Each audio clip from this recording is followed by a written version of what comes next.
katoa ki te mana whenua, tēnā koutou katoa, ko Wikitoria tuku ingoa no Whanganui Tara Aho.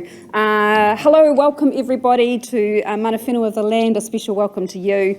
My name is Victoria, or actually Wikitoria is the Maori version, which I love, and actually I'm from Wellington, and enjoying being here with you today. I have a wonderful group of panellists joining me today to talk to you actually not just about innovation and energy supply, but a few more things beyond that. So I'm going to welcome them up to the stage now. So first of all, we've got Mark England, who is the Chief Executive of Genesis Energy. Come on up, Mark.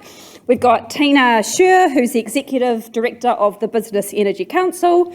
We've got Andrew Clennett, the Chief Executive of Heranga. And we've got Chantal Bramley, the General Manager of Strategy and Customer from Transpower. So a great diverse panel here today. No mai, haere mai, piki mai, pai ki te whakatau I koe, which is hello, welcome, and it's great to see you in terms of my fellow panellists. So the purpose of today's panel is really to talk about innovation technology and where we're going with the broader, yes, energy supply, but also transmission. And of course, you can't discuss that without discussing demand. There is a huge need for decarbonisation in Aotearoa in regards to meeting our climate net emission targets. And that covers not just the electricity or traditional energy industry, but also, of course, into transport, into manufacturing and processing. So that's the topic that we're going to be traversing today. I have asked the team to kick us off by taking quite a long look out. Typically, in most industries in New Zealand, we just focus on 3 to 5 years ahead. We are in the middle of a kind of a 20 to 40 year transition, much of it driven by technology and innovation, but also, of course, by the imperative for us to address the way that we have been treating our planet. So while I'd love to ask the team to kind of talk about 2040, that's because it's 200 years of the signing of the Treaty of Waitangi, and also, of course, it's when the current tech revolution is going to have swept through our entire society and completely changed the way that we live, work and play, and replaced all of our old technologies that we kind of kicked off in the 70s and 80s. But I'm not going to be quite so mean to you. I'm going to kick off and just ask you, let's just pick 2030 and beyond. What do you see, looking at the energy sector, what is your vision for what the sector looks like and what it's achieved in our country and the sorts of challenges that it's overcome? So I'm going to kick off with Andrew first and get your thoughts on that. Kia ora koutou. I think one of the first important things is to realise the energy sector is 60% fossil fuel. And that's a massive challenge. You know, we talk about how much we're going to have to increase electrification. Brett Rogers of Elemental has coined a phrase, we shouldn't be thinking about 100% renewable electricity, we should be thinking about 600% renewable electricity. That's the scale of what we're needing to achieve here. So you're not going to do that with the models we have now. You're not going to do that with just expanding what we have. We're going to have to think differently. We are going to have to expand our transmission grid. We're going to have to do enormous amounts of distributed energy and electricity production. So we're going to need to find ways to unlock the biomass. We're going to have to find ways to unlock this incredible renewable resource we have in this country.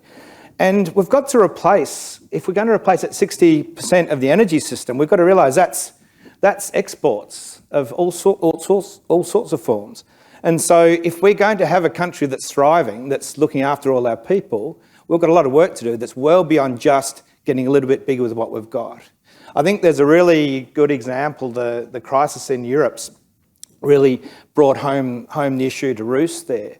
The scale of what they need to do, they're realising that they're talking hundreds and hundreds of gigawatts of renewable, hundreds of gigawatts of renewable green hydrogen production, electrolysis and so on.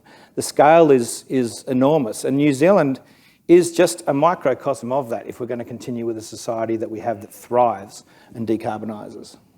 Thank you. So you've laid down the gauntlet, 600% we need.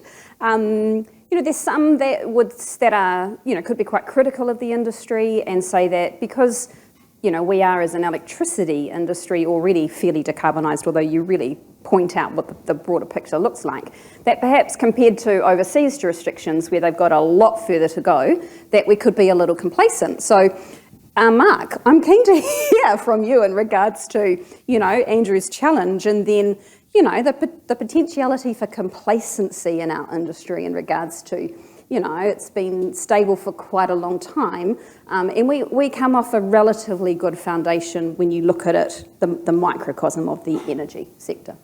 I was talking to Tina just before this, so Tina tata koutou, everyone. Electricity, energy, important not to talk about them both together or know which one we're talking about. I often say don't mix your energy drinks because they're both different. So Andrew was talking about energy, which is good. I think just briefly electricity, I think the roadmap to 2030 is pretty clear for electricity. We are going to be somewhere north of 95% renewable. How far above that we get will depend on policies laid out today, so into the 2030s, and the difference will be either made up of biomass, gas or coal.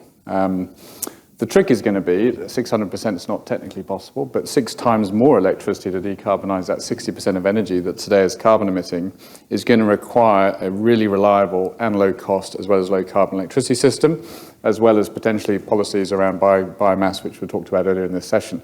So I'm pretty optimistic. I think New Zealand is an awesome country in many ways with these levels of indigenous energy that sit there in the country. We've got lots of gas, we've got lots of wind, we've got lots of water, we've got lots of sun. The trick is going to be making sure the policies enable that to be renewable as well as reliable and low cost. And there's some things right now that are risks in the system that could destabilise that. And if we get towards 2030, and New Zealand has an unreliable or high-cost electricity system, it will be very hard to decarbonise that energy that today is carbon emitting. So I think that's really important. I can give you more later, but that's the thing. Well, we're definitely going to come back to some of that. I'd like to go to Tina next in regards to, just picking up Andrew's challenge, and you've done some really excellent work in terms of looking at the system overall and what that looks like. So, with that backdrop of 2030, can you share some more on that? Thank you, Vic. Kia ora, everyone.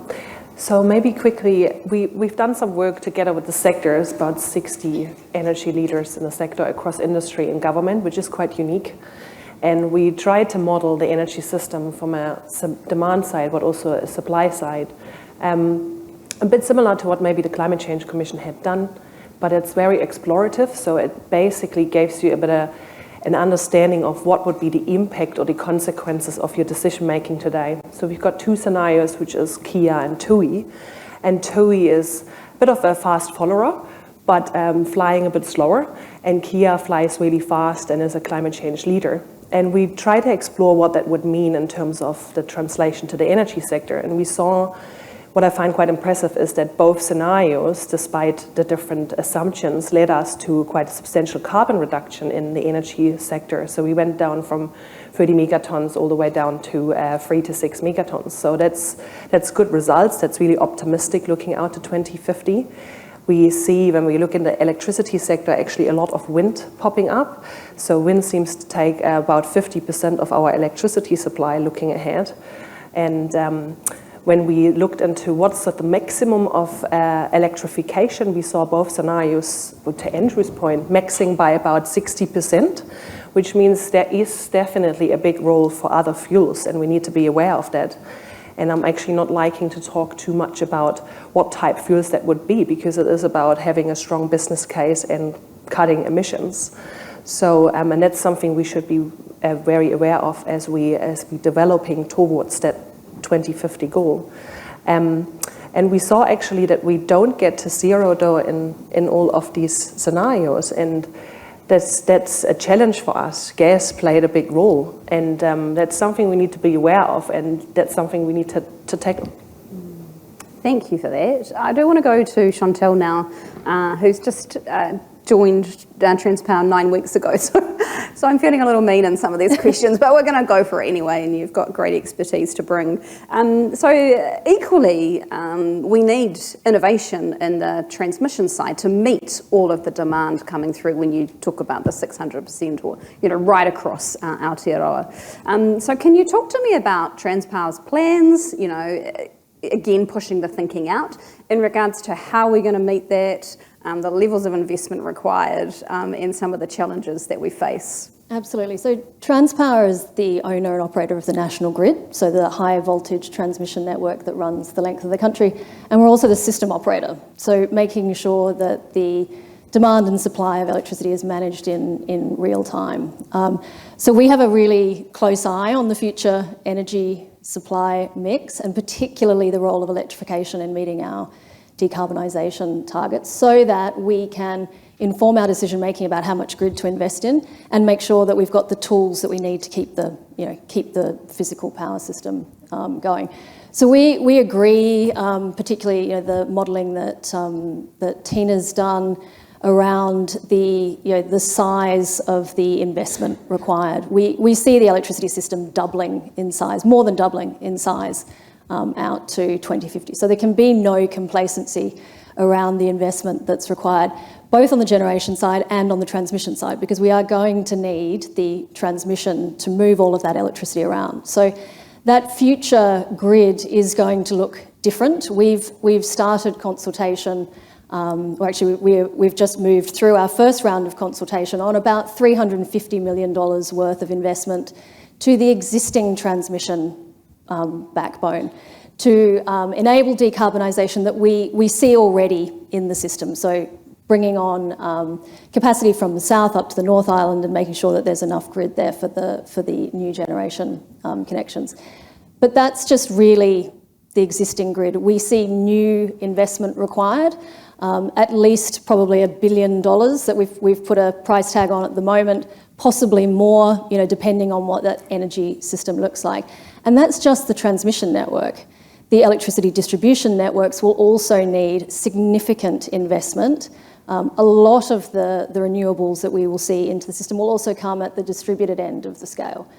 So somewhere between maybe $10, $16 billion of investment at the distribution level as well.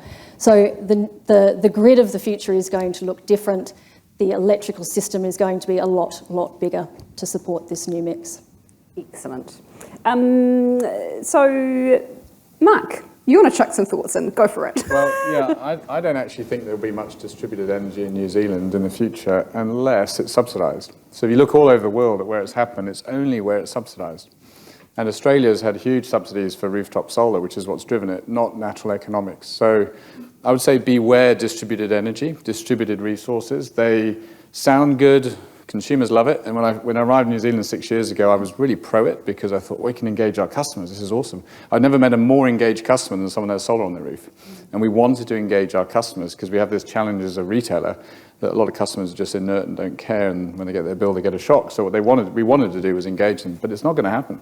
There's no rationale for it. And actually what New Zealand should have and will have, unless the government decides to subsidise it, so if natural economics play out, is more centralised grid solar, as well as wind and so on. At least that's what I see happening. I'd strongly dispute. So effectively what's happened with distributed energy systems is the cost of the renewables has dropped so substantially, but the key has been about capturing that renewable and the storage element of it. And so how do you make sure that you can commercialise and monetise that renewable? I agree there's a total diseconomy of scale of individual residential rooftop solar. But having industrial scale, commercial scale renewables in industrial parks, for example, or in regions, is absolutely part of the mix. But it doesn't take away from the need to also have utility scale generation distributing through the existing Transpower network. We simply can't achieve what we need to achieve with one or the other alone. So we've seen that effectively your ability to monetise a renewable energy resource, a wind farm, for example, when we look at our Kapuni project, where we take every time that turbine turns, we're monetising an electron, which if I'm looking at it conventionally, that's difficult to do. Because if I can't get it to the grid, I turn it into hydrogen, put it into a plant or put it into a truck. So I've got an entirely different business model from what's been traditionally tried with distributed energy. So those innovations, those new business models are coming hard and fast. Globally, they're happening. In New Zealand, they're happening. And it will absolutely disrupt the model, but we can't have that disrupt and not do what we're doing conventionally as well. We need both. So we're going to come back to the policies and incentives side, but I do want to go to Chantelle, and then I'm going to come to you, Tina. In regards to, out of Australia, you've been working in distribution. You were pretty clear that the innovation in distribution is going to be huge. So how do you see that applying to New Zealand? Well, I think the distribution innovation is going to impact the transmission network in different ways. So I think picking up on Mark's point, we don't see it so much as distributed energy supply into the transmission network. It's more the load that will come from electric vehicles, for example, the electrification of transport. What we'd also really like to see, I think, is a greater interaction between the distribution network and the system operator side. So really unlocking the potential and the flexibility of the demand side, the houses, the sorts of businesses that Mark works with, and how we can bring that much more effectively into the overall demand and supply of electricity in the grid. It's sort of an untapped or not particularly well utilised resource at the moment. And so we would like to see innovation in that space to bring together those big loads that we see in the distribution network more fully into the wholesale market. It also helps us plan better. If we understand more about what's happening in the distribution network, we can better inform where to put the transmission network and have as much grid as we need at the right time in the right place. We don't want to build too much grid because we don't want people paying for grid they don't need, but we need to walk that very fine balance to really unlock the potential and enable the decarbonisation.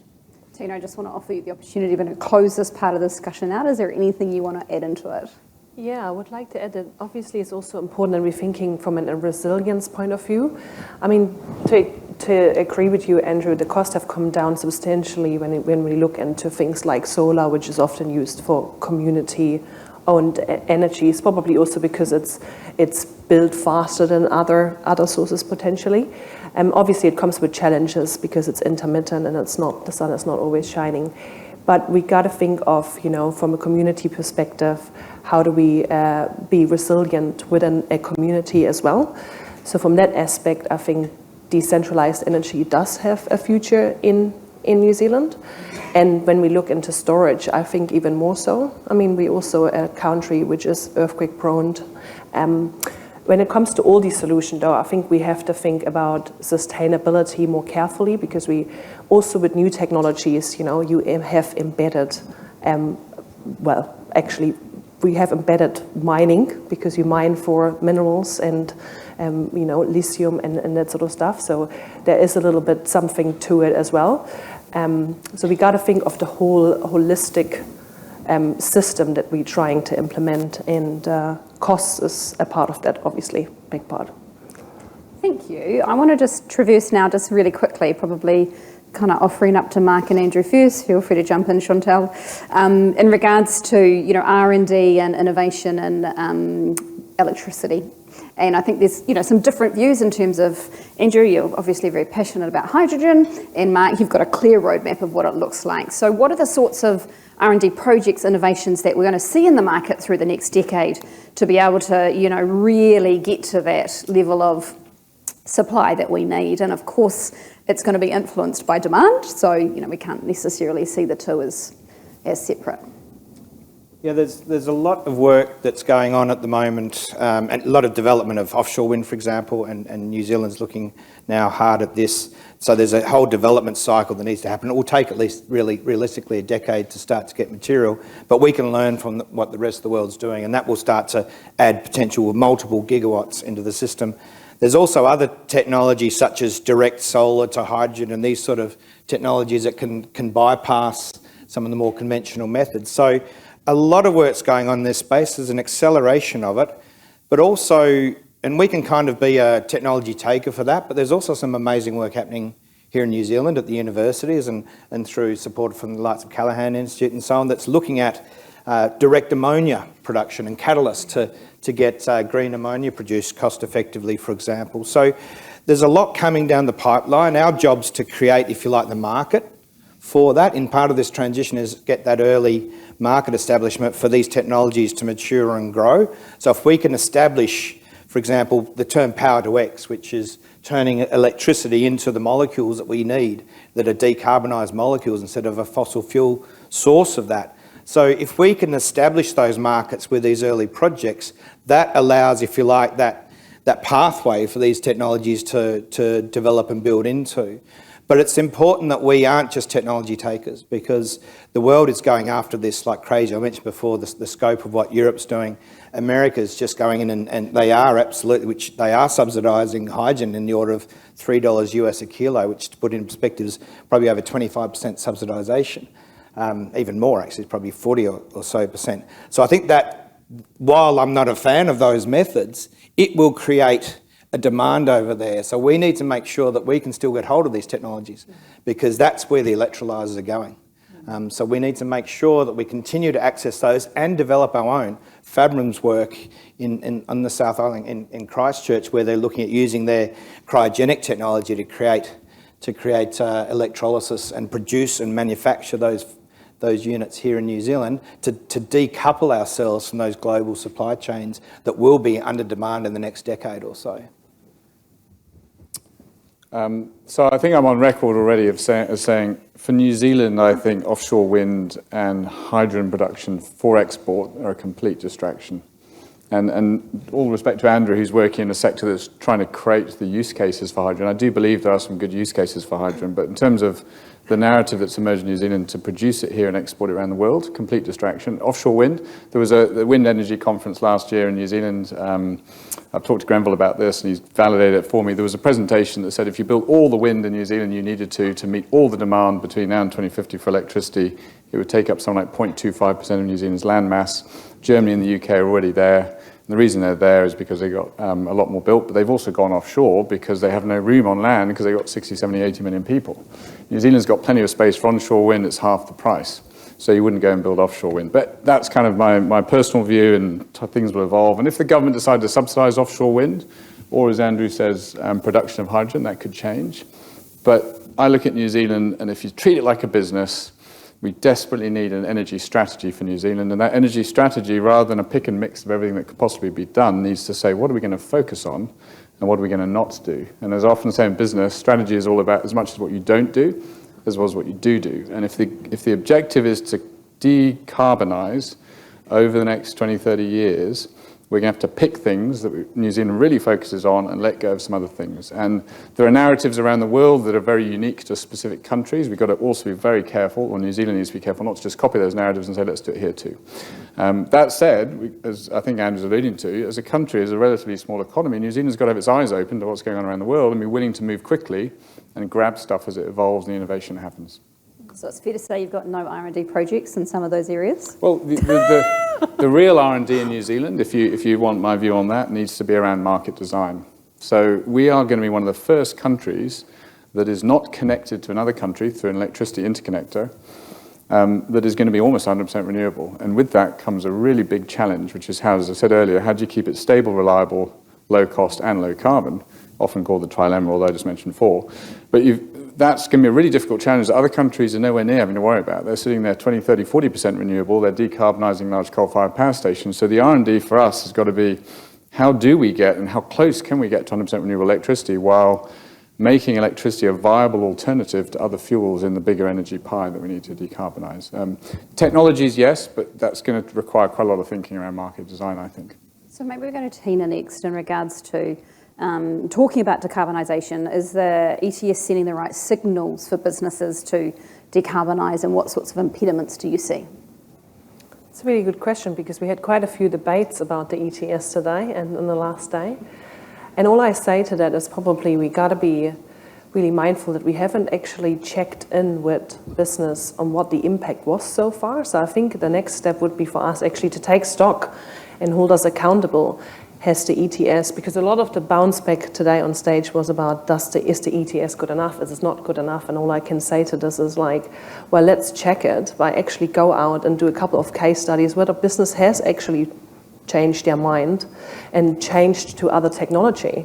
Because all I've seen is we've changed the ETS over the last year quite substantially, and eventually we just need to let it do its job and then come back and assess, because how otherwise do we measure if policies are effective, whether it's the ETS or anything else? we got to do that part as well. And I would probably leave it at that. So kind of shifting into the policies and incentives. So I'm going to kick off with Andrew, then go to Chantal, then I'll come back to you, Mark.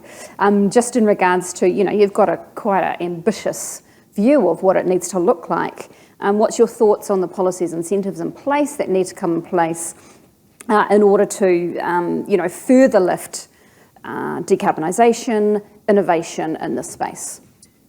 Well, I think an important thing is having a strategy, and the problem is if we could sit here and argue over what that strategy could be for years, and we have already. So I think, yes, it's important to have a strategy, but at the same time, you also don't want to pick one win or the other, but you've got to pick a lot of horses. And so you've got to have incentives that actually are technology agnostic but outcome driven. And so ETS is great, but you need more than that. You need to overcome the fact that we're up against 150 years of economy of scale of the hydrocarbon sector. And yet we're needing to replace it. The concept, even with the 600%, we're not necessarily talking about exporting hydrogen molecules as renewable electricity. This is just replacing the fact we have steel, the fact we manufacture methanol in this country, fertiliser in this country. There's a whole sector that we're ignoring. So we need to make sure that we are getting the settings right so we can have a just transition for what our broad industry is as well. So policy settings that are visionary enough to start to say we need to enable and allow these broad sectors. Are we going to make steel in this country? Why wouldn't we? We can make the greenest steel in the world. Why wouldn't we do that? Are we going to make methanol? Why wouldn't we? We can make the greenest methanol in the world. Why wouldn't we do that? To just write off those industries is, to me, it's a shameful lack of ambition. So what are the settings that will allow that? To me, the demand is crucial. So whether that be a Maersk saying we will only buy green methanol in our ships going forward, we will go to green ammonia, we'll run our bunker fleet, the bunkers will be full of green products. That sort of vision, that demand-driven response is coming from the private sector. How can we create that similar response with a government policy that goes alongside it? Because I don't think it's the government policy or the private sector. I think it's a combined, discussed, debated and agreed policy. You take trucking. We've heard about opinions on the clean car discount. If I took the same ratio of the clean car discount in terms of money spent on one side to then decarbonise the other, so the ratio of emission reduction, every truck will get a $1.2 million subsidy or cross subsidy. I don't need that. We need a couple of hundred, and in 4 years' time we'll need none. So there are policies that can allow for ETS sits as the baseline, but there's some targeted things that we can do, and we can be smart about that. We can be technology agnostic. It shouldn't just go to the hydrogen truck or the battery truck, but it should be about the carbon intensity of that vehicle, and there's some simple policy settings we can do to really accelerate. And at that end of the spectrum, at the industrial end, at the heavy transport end, the scale that we can create to start to underpin the projects, to build the wind farms and to build the solar and so on. Final point just on the offshore wind. Offshore wind absolutely makes sense when we look at the amount of energy we need in our country, let alone the export piece. I agree the hydrogen, offshore wind to hydrogen production to exporting to another market, there's a lot of work to be done before we can get that to stack up, if ever. But there's a use case here for that part, that awkward, inconvenient truth of the 60% of our energy sector that's fossil fuels at the moment. So you're advocating for policy and incentives on the demand side? On the demand side. Yeah. Strong. Chantal? We think that probably the only thing that we're going to get right is the fact that this is all going to happen a lot quicker than we're forecasting. And as you know, the investment decision-making process for transmission can take a very long time. So we're very focused on how do we get the regulatory settings right to make sure that we can move at pace to support the sorts of things we're seeing in the sector. So we are trying to move that conversation forward through things like our renewable energy zone consultation that we undertook in relation to the Northland region, for example. It can be very difficult to connect renewable generation to the grid. Either there's not enough grid capacity where the resource is good, or there's this sort of first mover disadvantage where the first person to connect pays all the connection costs. So being able to have a framework like a renewable energy zone which effectively coordinates the investment in generation and transmission so that it's at the same time. It gives the generators certainty that there's going to be enough grid there. It gives the transmission owner enough certainty that there's going to be the generation there. We speed it all up, we size the transmission network appropriately, and we share the connection costs. So we're thinking through frameworks like that. We've done a lot of work on the system stability side with the Electricity Authority. We're very much on the front foot thinking through how we're going to keep this physical power system stable as we move to 100% renewables. There's a really good roadmap. We've got to get on and implement it. I think we all know a lot of the solutions here. We talk about a lot of the solutions. We need to get on and implement these changes. So I would really agree the sort of market settings, the regulatory settings, we need to move forward. So Mark, over to you. So I didn't know Chantal had come from Australia and a distributor, by the way. We'll have to catch up afterwards. Yes. I'm heading that way, but we can share a few things. But I think what's interesting about Australia and New Zealand is Australia is moving much faster in terms of shifting policy right now in this space. And New Zealand's moving slowly. And I think the reason is everything's been going really well in New Zealand to date. And Australia's had an absolute calamity. Over several years, it's had some energy disasters and crises, and it's been exacerbated by the Ukraine war, etc. New Zealand hasn't, so we're sitting here quite pretty today, but we're going to have to be fast. Renewable energy zones, they've already highlighted 5 in New South Wales. They're already starting to run processes for them. Here, we're just testing the water slowly to see if we might want to do one in Northland. It's kind of going slow, but it's absolutely needed, that sort of thing. So I think we see, and our whole sector sees, we're all aligned on this, to enable more renewable build, we need to build the grid, and that needs to be made easy. And some of that cost, in fact, it's a bit of a swear word in New Zealand, but it does need to be socialised so there's no first mover disadvantage. And we need the RMA reform to make sure that it's relatively easy to build new renewables, wind farms and solar farms, so we can get cracking, because there's a lot to build as a sector. Just on the ETS, we actually think the ETS is pretty good. Like, nothing's perfect in this world, but it's pretty good. It's probably one of the world's best emission trading schemes. But you know, you're always going to get economists saying, just don't touch the ETS, that's going to be the lowest cost to transition. You're always going to get climatologists saying we're not moving fast enough, and you're always going to get CEOs from energy companies saying, have you noticed that the ETS has an impact on electricity prices? Have you all noticed that actually the ETS is impacting our electricity price at home and businesses? And there's an interesting conflict there between incentivizing new renewable builds through a cost of carbon and actually disincentivizing transition to electricity because of the cost of electricity. So while the ETS is awesome, there needs to be some, and this is why I said market design innovation, needs to be someone looking at how is that flowing through the energy system? Is it causing dislocations that is disincentivizing the transition? And we're just on the beginning of it, but our prediction is if the ETS or the cost of carbon goes as high as the Climate Commission thinks it should do, we're going to have a disincentive to electrify other industries, which is going to slow down decarbonisation. So the interplay between all these things really matters. And I think New Zealand's in a great place today, but needs to start thinking about that future much faster. And we always say energy strategy is the solution, but perhaps there's another way, which is we just need to look at energy policy and the settings in order to move us in the right direction. So Tina, we've got thoughts on incentives on driving demand, we've got regulatory frameworks that connect and get that coordination going, and we've got market structure, market frameworks and RMA. So what's your thoughts on all of that in terms of wrapping this part of it up for us? Great. Summarise that. Bye. What's my thought on all of that? I actually agree with Andrew because I don't really want to, when I hear this discussion about wind, offshore, yes, no, and hydrogen, yes, no, export, not export, I think it's up to business where they say a business case. I mean, I think what we should think of is that all of the businesses in the room, or actually even not in the room, I don't know many businesses who are not thinking about sustainability these days or moving towards carbon zero. We should acknowledge that.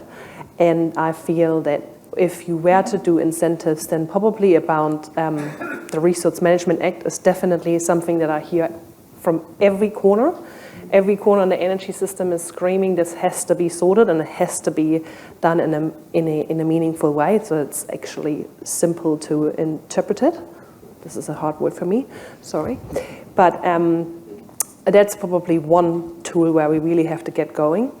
And if you were to go to incentives, at least make it, technology neutral, so that let the market to some degree decide where innovation could help to then reduce emissions. But the overall goal is reducing emissions, and we haven't done that yet, really.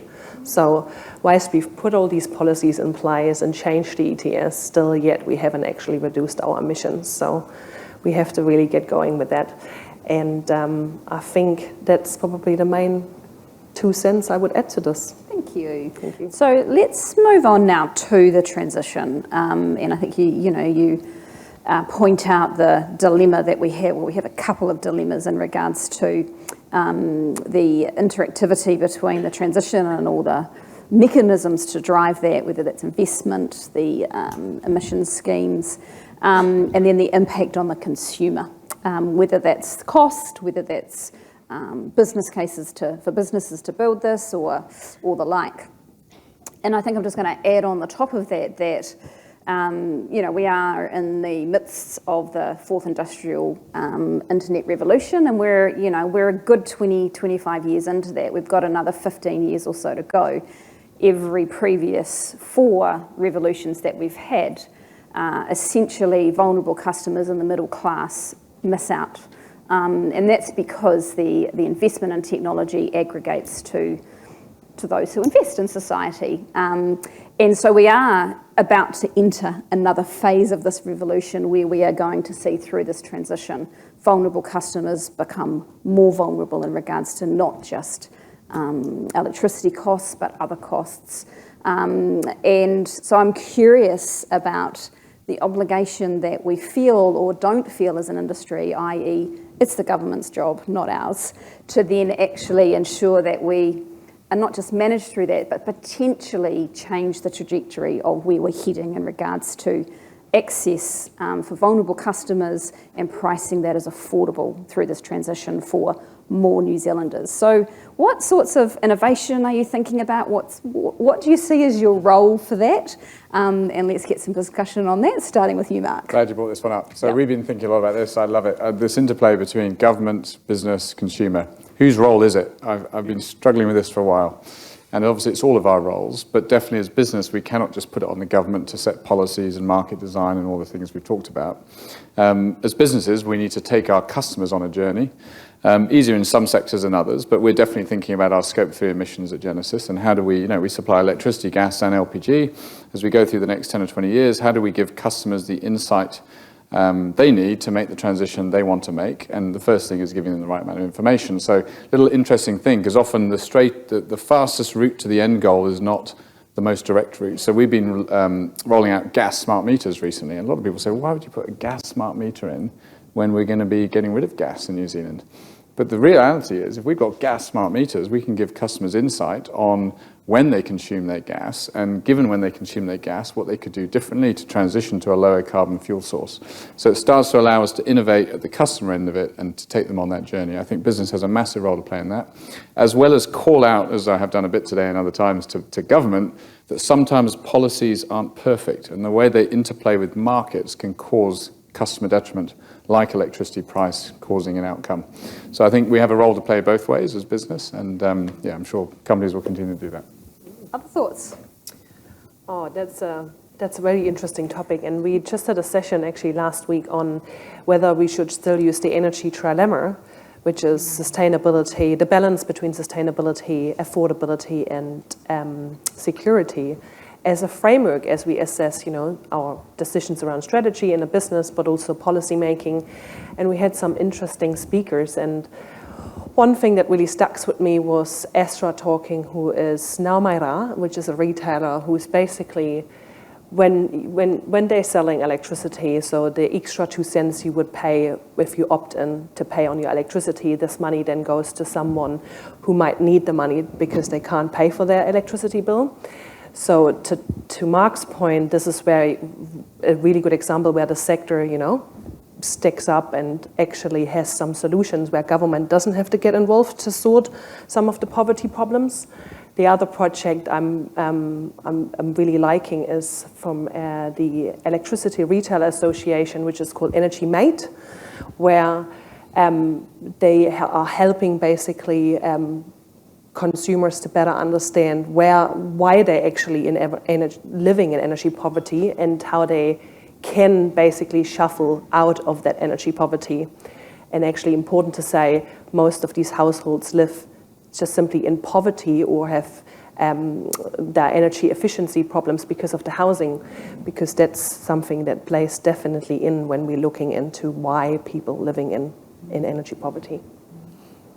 Yeah, some of these initiatives I think are just brilliant, and how can we extrapolate and expand on them? But I think we had a really good case study of what not to do happen here in the last few months. Was we finally saw the geopolitical exposure of energy security of fuel, and we just subsidise across the board.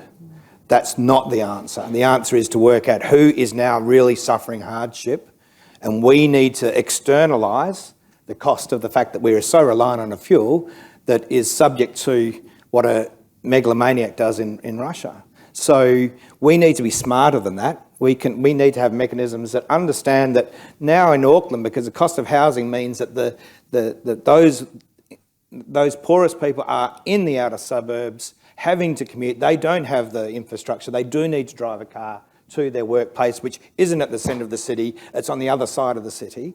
And they're the people that we need to design to help. So unfortunately, I think we've just gone and experienced a what not to do situation, but what can we learn from that and take the step back? And these initiatives that start to unlock the ability to, as consumers, to start to have some of that role and contribute to that distribution as we go through the transition. Awesome. Do you want to add anything to it? I mean, the affordability issue is always front of mind at Transpower. We're constantly balancing that.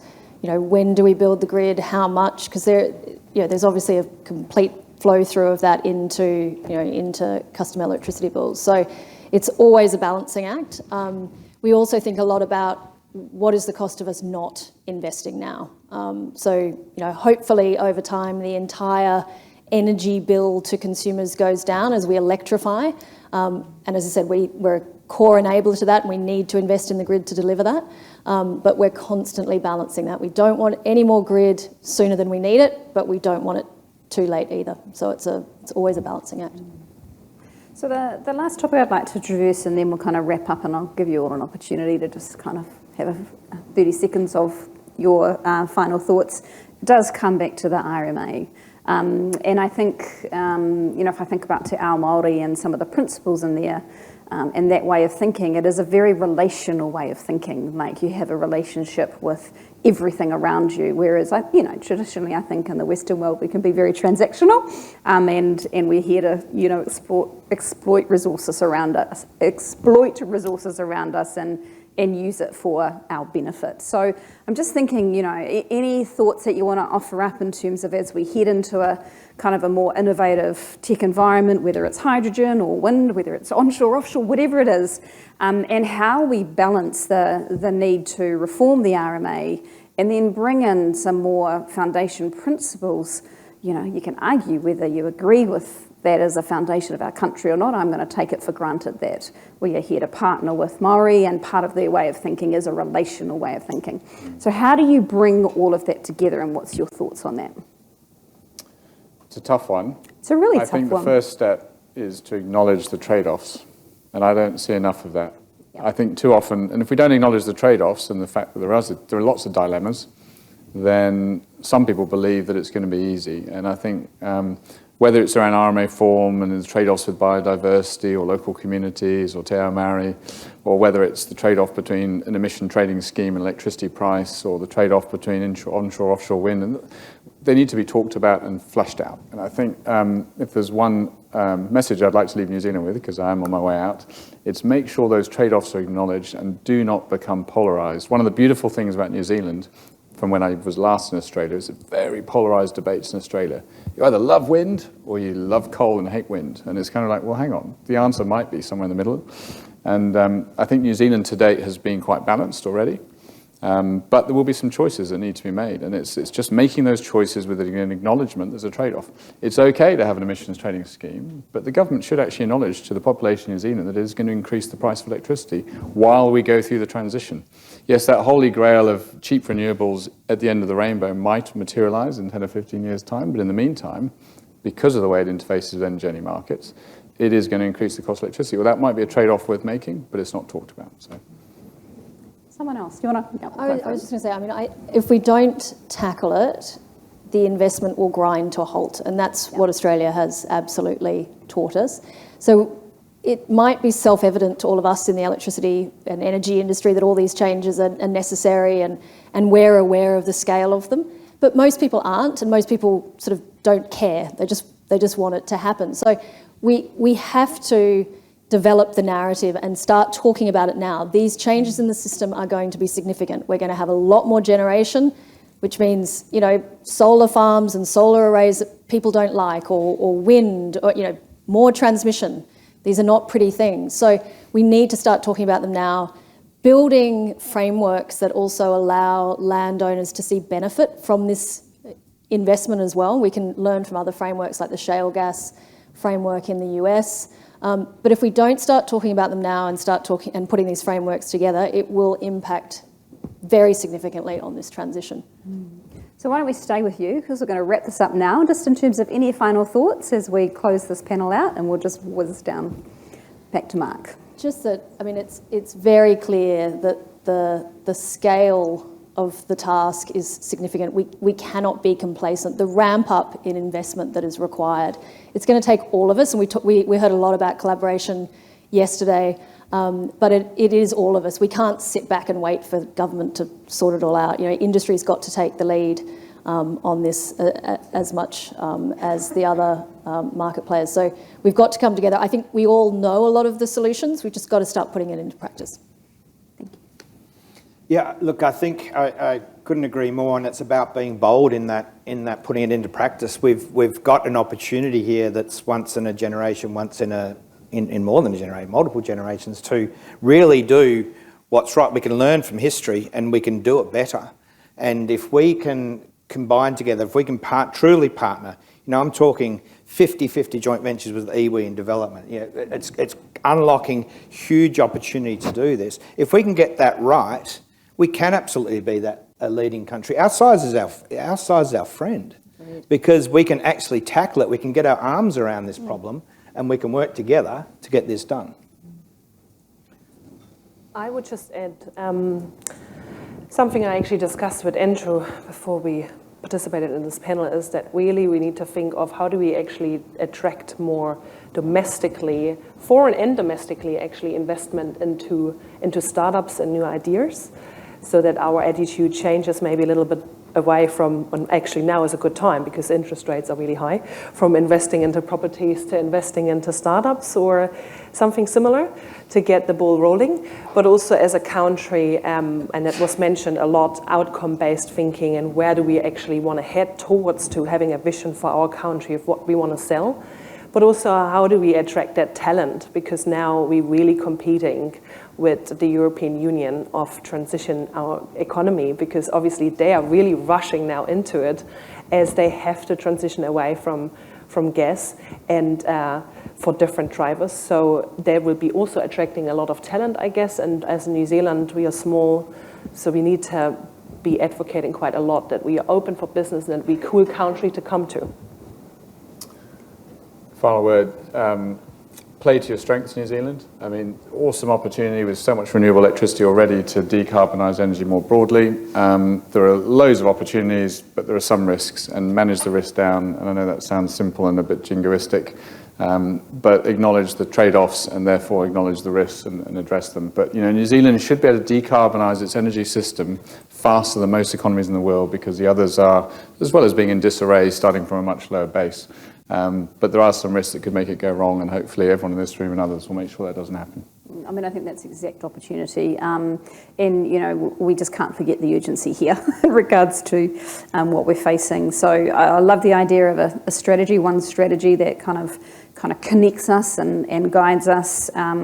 Transparency of trade-offs, I think, is absolutely critical. Love the idea of more collaboration, multiple technology, innovation investments. You're spot on, this industry is not a beacon of innovation and entrepreneurialism in New Zealand, so how would we have a strategy that embraces that and more ambition and more pace? So I just want to say thank you so much to our panellists today, and to them and to our audience, there's a beautiful saying, kia kaha, kia maia, kia manawanui. I think it's very appropriate here, which is be strong, stay steadfast, and be willing. So thank you so much for your time today. Kia ora.